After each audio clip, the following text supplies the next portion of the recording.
This is the Parent's Guide to the Selection of Writing Portfolio. This is a presentation that helps you to understand what your child is going to be doing and what they need to be able to produce for this particular standard.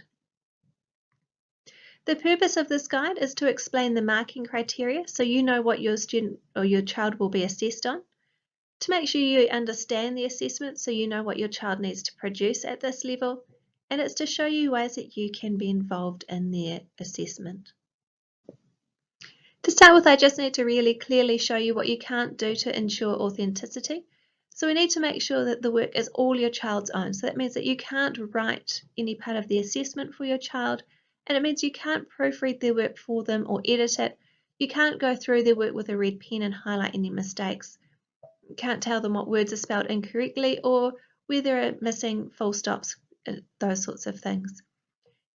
What you can do to provide your support is you can discuss ideas with your child and help your child broaden their scope of understanding on their topic. So if your child is doing an essay on the flag change, you might discuss how that has social implications or historic implications. And you might talk about it from a range of perspectives and try and get your child to look at things from another person's point of view. You can read your child's writing. You can suggest that they might consult a dictionary or a thesaurus, but you just can't point out which words are spelled incorrectly or which words should be changed. You can tell them if you're interested in their writing and why you found the writing interesting to read.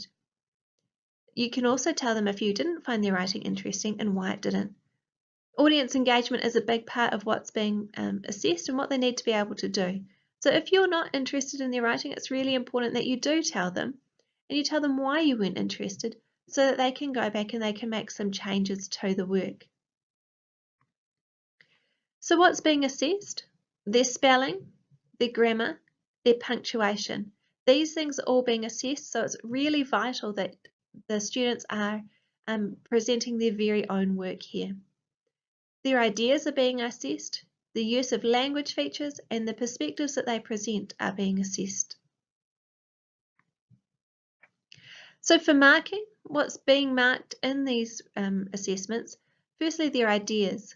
So that means from the marking criteria, produce a selection of crafted and controlled writing which develops, sustains and structures ideas, involves building on ideas by adding comments, explanations, details or examples appropriate to the selected text type.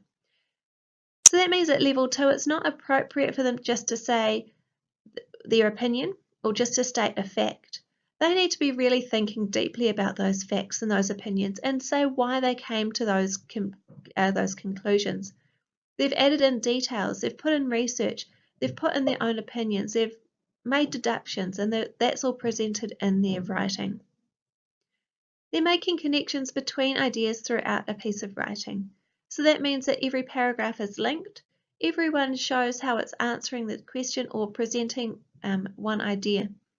So ideally, if it's a piece of formal writing, for example, they'll have a thesis statement in there. They will say what they are trying to prove in their essay, and each paragraph should be backing up their goal of what they're trying to prove. If it's a piece of creative writing, everything needs to flow logically. So you can have foreshadows and flashbacks, looking forward to the future and past to history events, but they need to be logically connected. Everything needs to make sense and everything needs to be connected in some way. In terms of language features, the marking criteria expects them to produce a selection of crafted and controlled writing which uses language features appropriate to audience and purpose to command attention. And so what that means is that then the language features need to be sustained, so they need to be throughout the piece of writing, not just one at the beginning and one at the end, but everywhere in the writing there needs to be something in that is drawing the reader's attention. A good way to do this is to try in each paragraph to find your key emphasis or your key idea, and then to use a language feature that promotes that idea, that draws the reader's attention to it.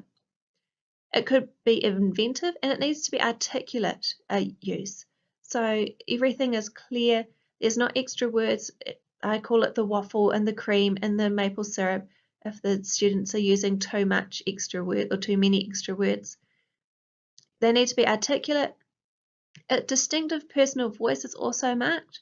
So your student using their own thoughts and opinions and backing that up with research. That doesn't necessarily mean that in every paragraph they're going to be saying, I believe, or I think, or I see that, but it just means that throughout the essay, their point of view is displayed in some way. It might be that they say, this is ridiculous, or education needs to be changed, um, or in my experience. That's a personal pronoun, but you can continue to use those sorts of things to create that distinctive personal voice. Lots of opinion words really help to create that personal voice in the writing that presents your child's opinion on the topic. A range of viewpoints and dimensions to create meaning, effects, and audience engagement are really critical at level 2. All we're really looking for here is the ability to consider other people's points of view. They don't have to agree with another person's point of view, but they need to have really good reasons why they have their own opinion and what other people say about their topic. They need to present those, and they need to have good, clear reasons why they agree or disagree with the research that they have presented. And when they can do this, this commands the attention of the reader.